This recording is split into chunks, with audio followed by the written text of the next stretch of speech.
Salut tout le monde, ici Ben Baudouin. Si vous saviez comment je suis content de pouvoir vous parler dans ce micro, ça fait un bail que j'ai pas eu la chance de m'adresser à vous pour vous parler d'arts martiaux mixtes, parce que j'imagine qu'il y en a plusieurs d'entre vous qui me suivaient dans mon ancienne vie, dans mes anciennes aventures, et qui se demandaient où j'étais rendu. Comment ça, j'ai pu mon podcast MMA, mon podcast UFC. N'ayez crainte, ça repart et en grand. J'ai le plaisir de vous inviter à ce nouveau rendez-vous pour tout savoir sur l'UFC. La recette est simple. Analyse, on met la table pour les événements qui s'en viennent, des entrevues avec les plus grandes stars de l'organisation également, les dernières nouvelles dans le monde des arts martiaux mixtes. On va répondre à vos questions. On veut aussi vous entendre. On va donner une petite place aussi aux combattants et aux promotions de chez nous, bien sûr. Je serai le co-animateur, en fait, l'animateur principal de ce balado. Et j'aurai une armée de collaborateurs avec moi, ainsi qu'un co-animateur principal que je vous présente dans quelques instants et vous ne serez pas déçus. On veut, avec ce balado, bâtir une communauté. On veut vous entendre, on veut vous lire, on veut même vous parler durant nos enregistrements. On va vous donner toutes les infos au cours des prochaines semaines pour nous rejoindre si ça vous intéresse.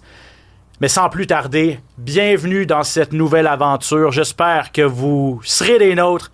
Bienvenue à tous au SOS Podcast. SOS! Attention, ça va frapper. Spectaculaire, flamboyant. Des athlètes de haut niveau. Des champions des arts martiaux. Préparez-vous, le combat commence. Dans l'octogone, Ben Baudouin.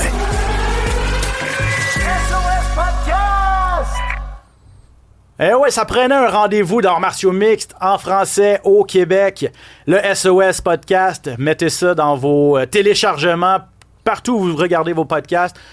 Cube Radio, merci à toute l'équipe de Cube Radio, à l'équipe de TVA Sport de me donner la chance de vous parler à vous, les amateurs d'arts martiaux mixtes. OK, sans plus tarder, je vous présente l'homme qui est à ma droite.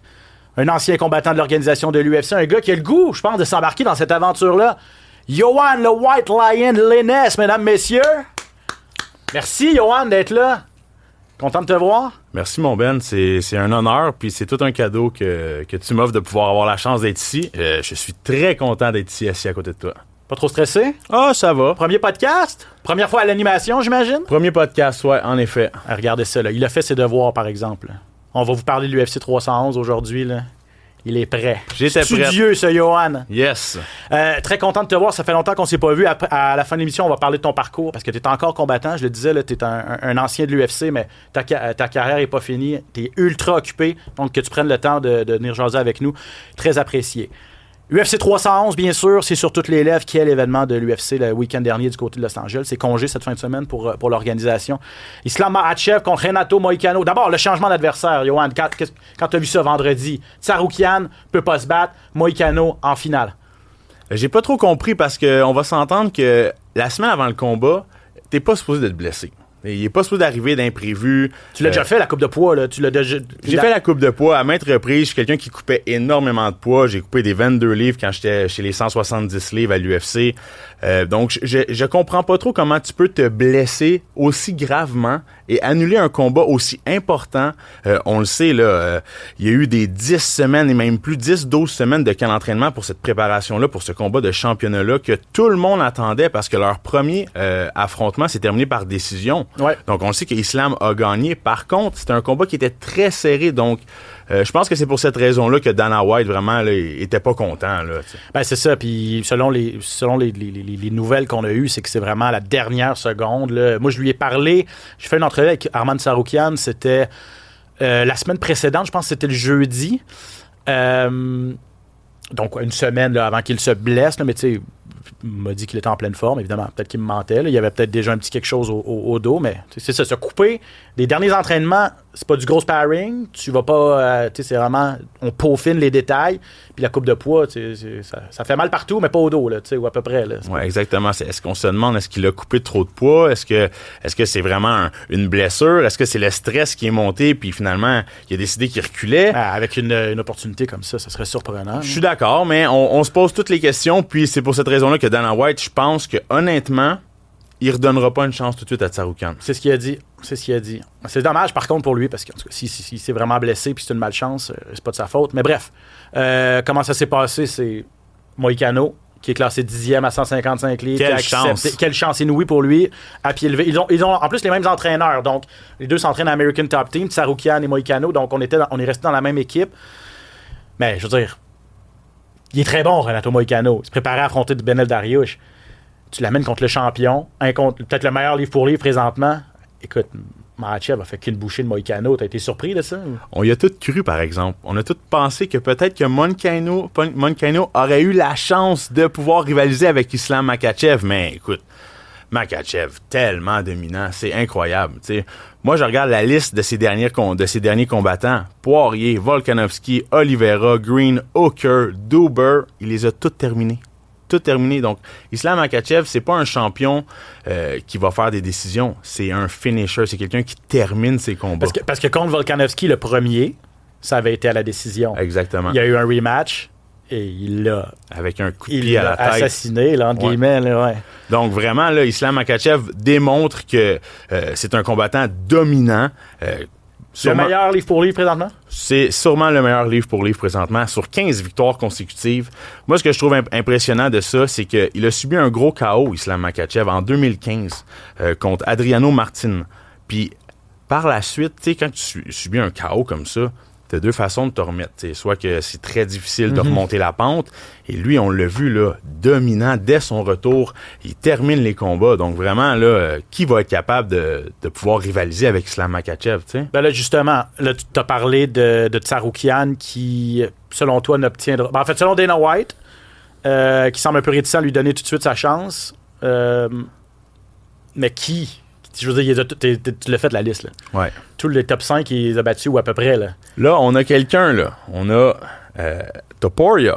Ilia Topuria, qui semble dire qu'il pourrait peut-être venir créer une surprise. Champion à 145 livres, donc chez les poids plumes, qui pourrait monter de catégorie pour devenir double champion à 155. Exactement, sauf que n'oublions pas que Islam Makhachev est embarqué dans la cage à 180 livres. Donc ça, là, c'est 25 livres de plus que son poids originaire sur la pesée. À la balance, ouais.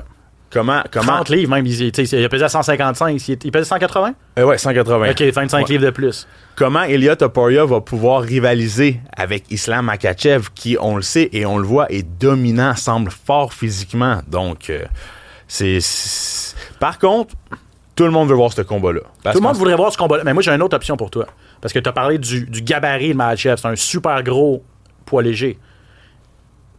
Je le verrais peut-être monter à 170 livres contre Belal Mohamed, le champion des mi-moyens. Et lui cimenter sa légende, devenir rejoindre la courte liste des doubles champions à l'UFC dans 2 catégories de poids. Makhachev pourrait faire ça. Il est peut-être rendu là. Très bonne idée. Pour essayer d'aller chercher une nouvelle ceinture encore là. Devenir double champion de l'organisation de l'UFC. En plus de ça, couper moins de poids, parce que si on sait qu'il monte à 180 livres dans la cage, ben, s'il se bat chez les 170 livres, c'est un combat qui peut être intéressant pour lui, là. C'est ça. À suivre. Là, pour l'instant, il a mentionné qu'il voulait rester à 155 livres. Il dit « Je l'aime, ma ceinture à 155 ». Mais à suivre, donc. Mais est-il déjà, selon toi... Là, c'était une 4e défense de titre pour lui. Quatrième défense de titre. Pourrions-nous le voir à nouveau contre Volkanovski avec un camp d'entraînement complet? Parce qu'on le sait, Volkanovski, avec un camp d'entraînement complet, a fait une décision contre Islam Makhachev. Ouais, à son dernier combat, il a accepté le combat à la dernière minute et là, il s'est fait surprendre. Est-ce qu'on pourrait voir Volkanovski venir contre Islam Makhachev? Contre Topuria? Oui, ça pourrait être une option. Ou un rematch contre Charles Oliveira. Qui sait, dernière question là-dessus, après ça, on passe à la demi-finale, mais peut-il... OK. Il y a 33 ans, je pense. Peut-il... Sa carrière n'est pas terminée, là.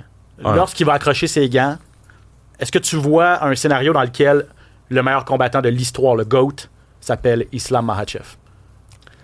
J'aurais de la difficulté à dire que Islam Makhachev, c'est le GOAT parce que Khabib Nurmagomedov a terminé sa carrière invaincu. Donc, ça serait difficile pour moi. Islam Makhachev a déjà subi le KO. OK, ça peut être un coup qui a été chanceux, mais sur papier, il a une défaite contrairement à son coach, son mentor, qui est Khabib Nurmagomedov, qui lui n'a jamais subi la défaite. Donc, selon moi... Toi, Khabib est devant Georges Saint-Pierre puis John Jones pour toi dans la conversation du GOAT. Là. Si on parle du GOAT, pour moi, John Jones est le numéro 1. OK. Nurmagomedov, Khabib est le numéro 2. Je peux, en tant que bon Québécois, ça serait difficile de dire que Georges n'est pas le numéro 3. Là. Je suis surpris qu'il ne soit pas numéro 1, mais bon, conversation pour un autre jour, mon cher. Demi-finale, Merab Dvalishvili contre un autre Nurmagomedov, justement, Oumar, le cousin. Et quelle performance. Je sais pas, est-ce que tu as déjà vu ça, toi? Parce que Pat Côté, Valérie, Jean-Paul sur les ondes de TVA Sport étaient impressionnés. Il avait la mâchoire ouverte complètement, la mâchoire à terre. Joe Rogan aussi a dit « J'ai jamais vu une performance cardio comme celle-là, un rythme de combat aussi élevé pendant 5 rounds. » Dvalishvili a complètement... à la fin, Nurmagomedov il n'y avait plus rien dans le réservoir. Là. Et puis, Dvalishvili était frais comme une rose. Là. C'était fou. C'est ce qui m'impressionne le plus avec Merab, c'est que on dirait que plus le combat avance, plus il gagne d'énergie. Au premier round, il est plus stratégique. Il a perdu les 2 premiers rounds, peut-être. Là. Exactement. Il est plus stratégique, il est à reculons, puis plus le combat va avancer, plus il va gagner du rythme, puis il va augmenter le rythme, puis aller chercher beaucoup d'énergie. Puis c'est ce qui arrive, c'est qu'il épuise ses adversaires complètement. T'sais. Puis Oumar Nurmagomedov, on le sait. Lui, il était invaincu. Il était même favori des preneurs au livre.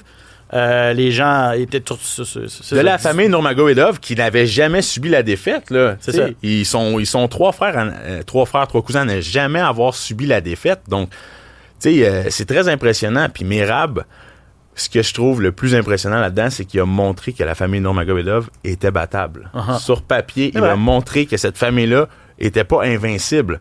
Donc, chapeau à Merab. Parce que Ousmane, le frère de Oumar, se bat dans quelques semaines. Ouais, c'est pas 19-0, aucune défaite à sa fiche encore une fois. Ça ne va pas à l'UFC, mais à Bellator, PFL maintenant. PFL Bellator, exact. Donc peut-être, c'est ça, il a peut-être donné des munitions aux adversaires potentiels de son frère là, et des prochains adversaires de Oumar aussi. Exactement. Puis, encore faut-il être capable de suivre un rythme comme ça. Là. Exact. C'est pas Merab, Dvalishvili, c'est qu'il a 15 décisions. 15 décisions, c'est du temps de cage énorme pour un combattant. Tu sais, quand tu termines ton combat au premier round, oui, c'est spectaculaire, mais avoir 15 décisions, là, c'est énormément de temps de cage. Donc, ce combattant-là a beaucoup d'expérience, le rythme toujours dans le fond. Fait que vraiment, là, c'est un combattant peut-être pas très spectaculaire, mais très durable. Il est aussi passé à l'histoire cette fin de semaine, et tu parlais de Georges tantôt. Il a battu le record de Georges pour le plus grand nombre d'amenés au sol dans l'histoire de l'UFC cette fin de semaine. Il en a réussi 7. Il en avait besoin de 6 pour battre le record. Il est seul au sommet avec 92 et Georges détenait cette marque-là avec 90. Hâte de voir lui aussi un peu la même chose. Là. Ça va être quoi la suite pour lui? Parce que, est-ce que ce sera une revanche contre Sean O'Malley qui l'a battu la dernière fois pour aller chercher la ceinture? Il a déjà battu Peter Yan qui est dans le sommet de la catégorie des 135 livres. Bref, lui aussi, là, les adversaires dans sa catégorie de poids commencent à... Écoute, son pedigree est très impressionnant. Là. O'Malley, Sékou Joe, Yan, Aldo, Marlon Morales. Écoute, en ce moment, il est incontesté dans cette catégorie-là. Ouais, exact, c'est ça. Donc, allons voir qui va pouvoir être capable de suivre son rythme, d'être capable de contrer sa lutte aussi. Parce que là, il a une très bonne lutte. Il montre qu'il est capable de frapper aussi avec ses mains. Donc, un style très difficile à contenir. Je pense qu'il l'avait pris personnel d'être le négligé. C'est rare qu'un champion ait négligé les preneurs au livre. On avait énormément de respect pour Oumar Nurmagomedov, mais je pense que ça l'a un petit peu fouetté dans son orgueil, puis ça l'a peut-être aidé dans son combat. OK, Yerji Prochazka l'a emporté contre Jamal Hill par KO au 3e round. Un des favoris de la foule. Quel spécimen. Quel spécimen. Et c'est fou parce que Hill, c'est un Américain, c'était à Los Angeles, mais la foule était clairement derrière Prochazka. Pourquoi tu penses? Prochazka, c'est un style unique. L'UFC veut avoir ce visage-là. Un ninja des temps modernes. Un ninja des temps modernes. C'est quelqu'un qui avait une grosse couette de ninja. Vraiment, là, il a un mode de vie de samouraï et a décidé de couper ses cheveux pour donner ça pour un don pour le cancer. Amène une dame atteinte du cancer sur le stage pour faire la pesée, pour lui donner un moment de gloire à cette personne-là. Vraiment, là, un combattant qui est très unique. On le sait qu'il a donné 50 000 de sa bourse à un organisme aussi. Donc, comment tu veux ne pas aimer Yerji Prochazka? Vraiment, style un peu kamikaze, on va se le dire. Oui. Les mains basses, mais comme... moi Il se fait toucher, mais touche beaucoup et toute une force de frappe. Là. Exactement. Puis, tu sais, en 31 victoires, il a 27 KO. Donc, c'est un combattant qui est très spectaculaire. On va se souvenir de son coup de coude renversé contre Reyes, Dominique Reyes. Coup de coude renversé spectaculaire. Puis je pense que à partir de ce moment-là, tout le monde l'a vraiment pris au sérieux dans la catégorie de l'UFC. Oui, exact. C'est un ancien champion, d'ailleurs, aussi. Celui qui a la ceinture présentement dans sa catégorie, les mi-lourds, c'est Alex Pereira. Sa bête noire. Oui, parce que là, ils se sont déjà battus 2 fois en combat de championnat. Les 2 fois, il a subi des KO assez spectaculaires, Proachka. Et là, avec cette victoire-là contre Hill, Proachka était encore classé 2e. Jamal Hill était classé 3e. C'était 2 contre 3. Le premier aspirant, c'est Magomed Ankalaev. Il se bat pour la ceinture dans 2 semaines là, à l'UFC, ou dans un mois à l'UFC 313. Mais là, tu portes à croire que si Pereira défend encore une fois sa ceinture, ça va être une trilogie. Le 3e combat de la trilogie contre Proachka, même s'il a perdu 2 fois. Là. Je suis complètement d'accord. Dans le meilleur des mondes, Pereira perd sa ceinture et on a Yeri contre Ankalaev. Ben, je pense que si Pereira perd sa ceinture, on va lui donner une revanche immédiate contre Ankalaev, dépendamment de comment ça se passe. Ouais, je suis d'accord. Ça peut être une option. Ouais, parce qu'il a été champion assez longtemps, puis c'est un des favoris de la foule. Normalement, on donne une option, mais tout peut arriver. Hein, c'est le boss qui décide. Exactement. Yeri Provochka, il faut que j'en parle, qui a les mains tellement basses, qui bouge la tête constamment. J'ai des élèves qui venaient me voir et qui me disaient « Hey, je veux essayer ce style-là, ça s'enseigne pas, ça. Ça s'enseigne pas un style comme ça. Il change de gaucher à droitier, toujours en train de bouger la tête, en train de bouger les pieds. Il frappe avec les mains aux hanches. C'est vraiment un style unique. Je pense que c'est ce qui fait qu'il est aussi spectaculaire que ça. Exact. Et puis, même Proachka a dit dans son entrevue, il dit « Je travaille fort pour lever mes mains. Là. Je sais que c'est ma faiblesse, je sais que c'est mon point faible. » Il s'est fait pincer quelquefois. Là. Donc, lui-même en est conscient, Johan. Fait que c'est pas quelque chose... lui-même, il sait... Faites pas comme moi. Là. C'est pratiquement ça qu'il dit aux plus jeunes. Ça fonctionne pour lui, la plupart du temps, mais ça lui a quand même causé quelques problèmes. Ouais. OK, un mot sur Rener de Ridder contre Kevin Harlan de Ridder, qui est le Néerlandais, ancien champion de One, double champion. Ça fait pas longtemps qu'il est à l'UFC, mais c'est un vétéran. C'est ça, ancien champion d'une grande organisation, puis on voit pourquoi. Puis on voit que ça sera pas long, lui, avant d'obtenir sa chance à 185 livres, là, parce que je veux dire, il a fait une bouchée de Kevin Harlan qui n'est pas le pire au sol. Là. Il l'a soumis en un round, même pas. Là. Exactement. Écoute, il est à prendre au sérieux. Par contre, chapeau à Kevin Harlan. Chapeau à Kevin Harlan qui est toujours là en train de prendre n'importe qui, n'importe quand. On se souvient à l'UFC à Toronto, quand j'étais là, que je me battais sur la 4, il a pris le combat contre Chimaev. Par la suite, ouais, c'est vrai. Il est toujours en train de prendre les meilleurs combattants, les nouveaux venus à l'UFC. Il recule pas, il est là. OK, oui, il a subi la défaite. Par contre, Rener de Ridder, c'est un combattant unique. Là. 19 victoires, 2 défaites. À ses 19 victoires, 14 soumissions. C'est ça. C'est quelqu'un qui termine ses combats.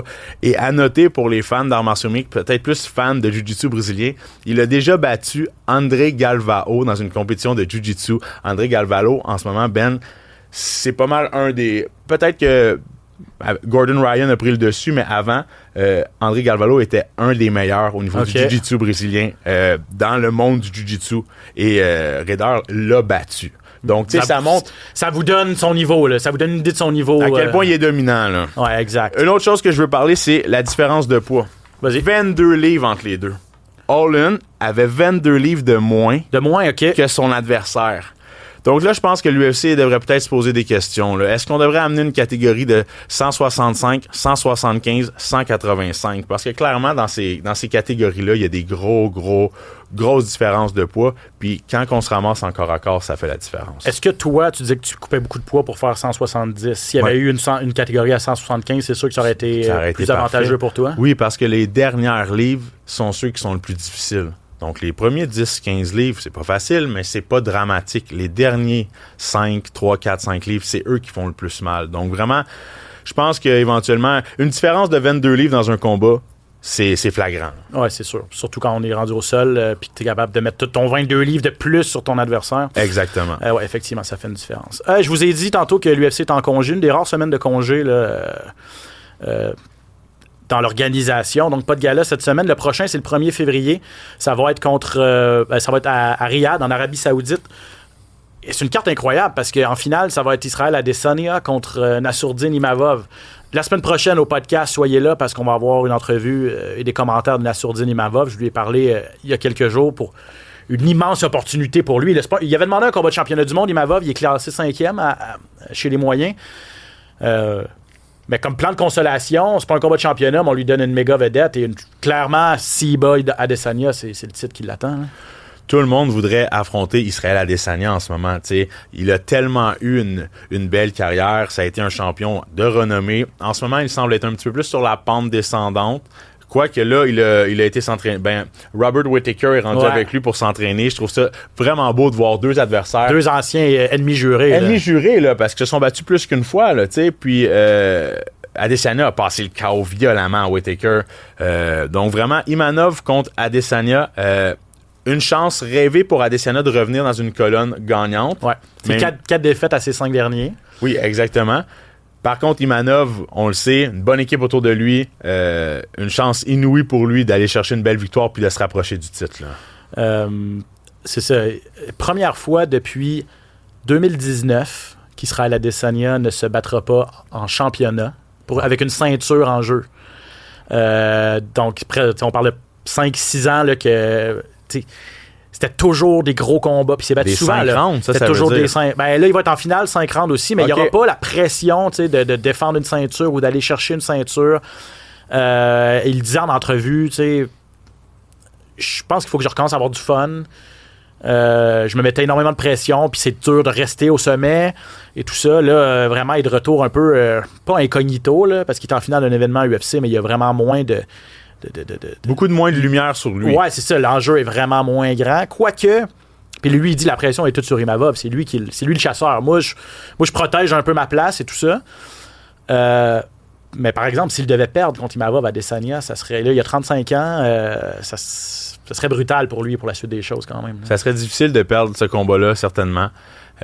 Par contre, je pense que Adesanya a ce qu'il faut pour gagner contre Imanov. Parce que Imanov, c'est un combattant qui est très stratégique. Ouais. C'est quelqu'un qui aime rester à distance, puis on le sait, Adesanya, c'est son plan de match de rester à distance, d'utiliser ses kicks, son jab, des bons mouvements. Et sa spécialité, c'est le kickboxing. On a rarement vu Imanov, on l'a vu aller au sol, mais sa spécialité à Imanov, c'est plus le combat debout aussi. Donc vraiment, je pense que c'est une belle opportunité pour Adesanya de revenir. Là. Par la suite, on va en reparler plus la semaine prochaine, bien sûr, mettre la table pour la carte complète de ce gala à Riyad. L'UFC 313, la semaine suivante, le 8 février, donc, le championnat des 185 livres des poids moyens va être en jeu. Dricus du Plessis, le champion, va affronter Sean Strickland, l'ancien champion. Est-ce que Strickland peut aller récupérer sa ceinture? On sait que le premier combat avait été très controversé. Plusieurs disaient que Strickland avait gagné, d'autres disaient que Duplessis avait gagné. Je trouve ça intéressant de les voir s'affronter à nouveau, ayant eu un petit peu de cheminement chacun de leur côté. Donc, c'est pas une revanche qui est immédiate. Je trouve ça intéressant de voir ce combat-là. Dricus du Plessis est un combattant qui est un petit peu brouillon, je trouve. Oui, on pensait... Moi, perso, je pensais jamais que ce gars-là allait devenir champion. Exactement. Tu le regardais aller et tu disais, mon Dieu, il est rendu à l'UFC juste... Il gagne des combats juste par... C'est une force brute, là. Il est très, très fort, c'est sûr. C'est un bon lutteur. Il est bon pour amener au sol, mais ses techniques, même au sol, sont un peu brouillonnes. Puis il manquait... au niveau qualité athlétique, au niveau cardiovasculaire, il manquait beaucoup de gaz là, dans des combats de 3 rounds. On disait qu'il ne sera jamais capable de faire des 5 rounds. Il nous a fait mentir toute la gamme. Il nous a fait mentir, oui. Puis, tu sais, son combat contre Sean Strickland, qui, on sait, Sean Strickland, une machine de cardio. Hein? Vraiment. C'est pas quelqu'un qui ralentit. On parlait de Merab tantôt, là. Strickland est fait dans la même veine. Là. Exactement. Sean Strickland, il fait des combats, du sparring, comme on appelle, à chaque jour. T'sais. Donc, il pratique le combat à chaque jour. C'est pas quelqu'un qui met beaucoup de temps sur son conditionnement physique, mais tu le vois jamais manquer d'énergie dans un combat, puis ça s'apprend pas. C'est quelqu'un qui est pas vraiment stressé d'embarquer dans la cage, c'est quelqu'un qui apprécie se battre. Donc, je pense que c'est une belle opportunité pour Sean Strickland peut-être de retrouver son titre, considérant que le premier combat avait été vraiment controversé. Imavov, je lui ai demandé Lui, il s'attend à ce que Strickland gagne aussi. Et Strickland a déjà battu Imavov. Donc, je pense qu'il aimerait ça affronter Strickland pour le titre. Mais vous entendrez tous les commentaires de Nassourdine Imavov la semaine prochaine. Puis Strickland, pour terminer là-dessus, là, Strickland a dit cette semaine, je ne sais pas si tu as vu ça, il a demandé à faire un pacte officiel à Dricus du Plessis. Il dit on se bat debout seulement, on va pas au sol. Oh. Parce qu'il sait que au sol, c'est avantage. C'est pas la première fois qu'on voit ça. Un gars qui essaye de. C'est pratiquement comme si tu fais appel à la fierté, à l'orgueil de l'autre gars. T'es pas game de pas aller. game de rester debout avec moi pour ça. le fun? Mais ça marche jamais, de un. Puis je veux dire, c'est un combat. Chacun y va pour ses stratégies. C'est un combat d'arts martiaux mix. Puis tu sais, la plus belle chose que Duplessis pourrait faire, c'est dire OK, parfait, on le fait. Puis au deuxième round, je t'amène au sol. Puis je te surprends. Puis c'est terminé. Ouais, mais là, après ça, l'autre va dire t'as pas respecté le pacte. Oui, mais à la fin de la journée, ce qu'on veut, c'est gagner. C'est sûr. C'est pour ça que moi, je pense que Duplessis va juste faire comme OK, arrête. Exactement. Ouais, je suis d'accord. Parce que c'est pas la première fois qu'on voit des gars comme Justin Gaethje, qui est un excellent lutteur par ailleurs, avait souvent, pour le show, on y va pour le show, on se bat debout, tout ça, mais oui, je comprends, c'est une business, c'est un spectacle. Et surtout quand il y a un titre en jeu, faut pas que tu commences non plus à niaiser avec ça. Exactement, ouais, je suis d'accord. OK, Johan, on va passer aux actualités rapidement. Rumeurs, échos, coulisses, les plus récentes nouvelles. Le hype UFC.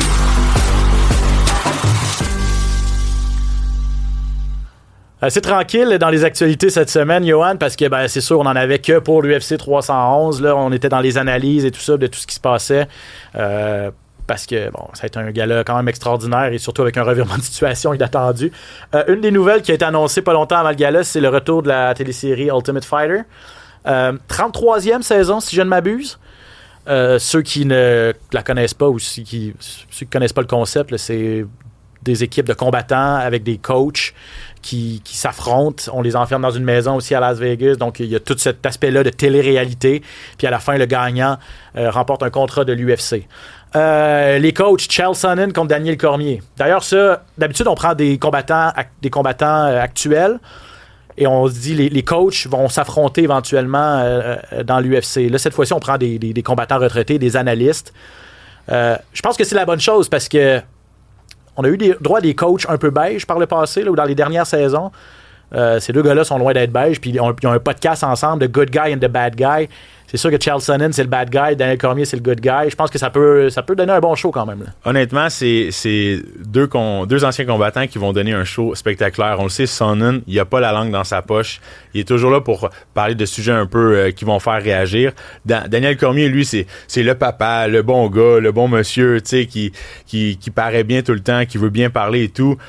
Par contre, je pense qu'il va y avoir des flamèches dans The Ultimate Fighter là. Ce que je trouve intéressant avec The Ultimate Fighter, c'est que ça fait en sorte que les combattants restent disciplinés et maintiennent leur poids parce qu'ils savent pas vraiment quand est-ce qu'ils vont se battre. Ouais, c'est vrai. Donc, ils peuvent apprendre le lundi qu'ils vont se battre le samedi. Donc, moi, je me souviens que j'avais été approché pour The Ultimate Fighter à 170 livres à la dernière fois.